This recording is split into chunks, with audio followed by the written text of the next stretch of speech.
Alright, in this video I'm just going to share with you, is Autoblogging still safe in 2026? Now I'm using a tool called Arval, and I have been running automation for my clients and for my domains also.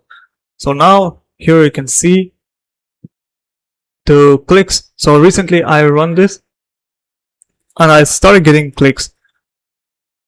Let me just go into the past 7 days, past 28 days. Okay, so this is the past 28 days live. I mean, it's slowly starting to get, this is, so let me just be honest with you. I'm using only AI to write these articles. By the way, I'm getting clicks. You can see that, right?